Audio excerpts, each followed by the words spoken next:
Saudara-saudaraku yang terkasih, ini tadi saya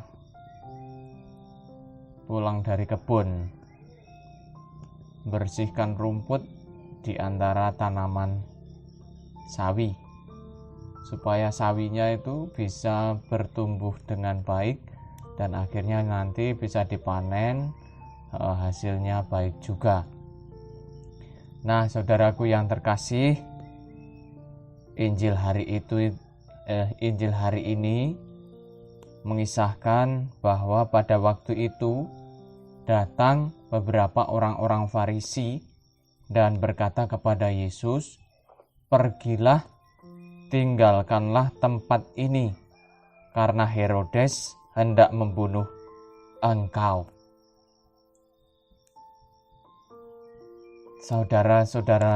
Saudara-saudariku yang terkasih, mengapa saya itu mencabuti rumput di antara sawi itu? Ya, supaya rumput itu tidak mengganggu pertumbuhan dari si sawi. Si sawi, kalau rumputnya dibersihkan, bisa bertumbuh dengan baik, bisa besar-besar, apalagi dikasih pupuk.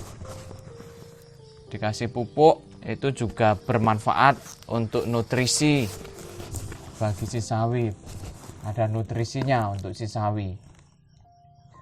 Nah, hari ini kalau kita mendengarkan bacaan Injil dari Injil Lukas, nada dari para orang Farisi itu memang kelihatan baik,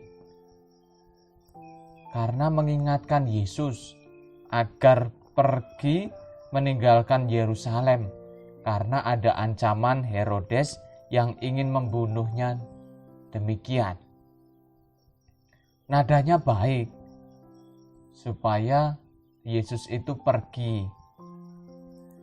Tetapi sebenarnya bukan karena ancaman Herodes di mana Yesus diminta untuk pergi, tetapi karena mereka itu tidak mau popularitas Tuhan itu semakin tinggi, semakin besar. Mereka nggak mau Yesus semakin terkenal. Nah, ini kan berbeda dengan yang saya umpamakan tadi. Saya mencabuti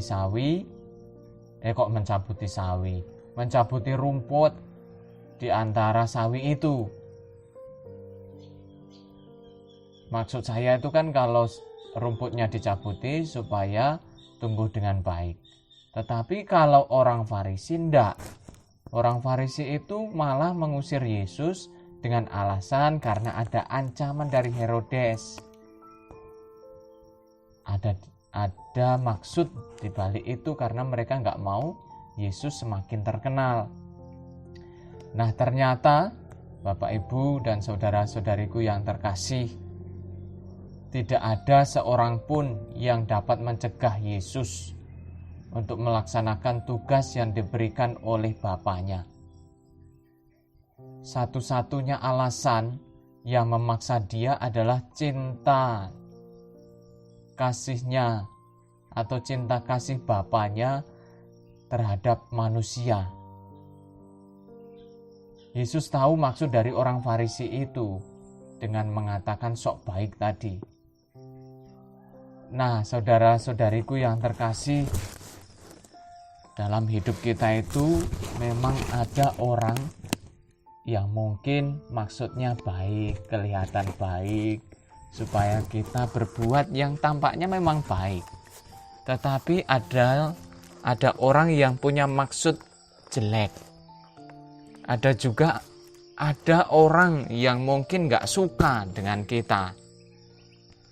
Tetapi Bapak, Ibu, dan saudara-saudari yang terkasih, namanya hidup dengan banyak orang.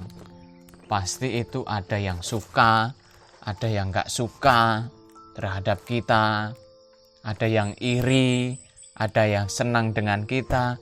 Itu sudah wajar.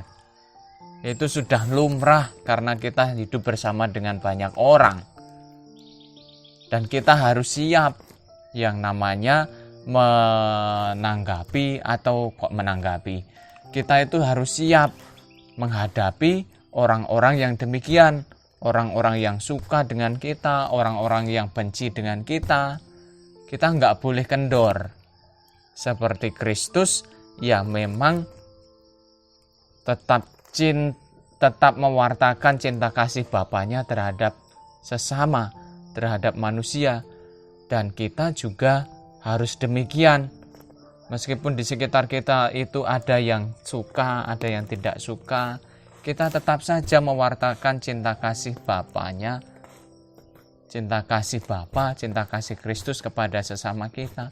Jangan seperti orang-orang Farisi tadi, niatnya baik untuk meminta Yesus pergi, alasannya karena ada ancaman Herodes yang mau membunuhnya, tapi bukan itu sebenarnya.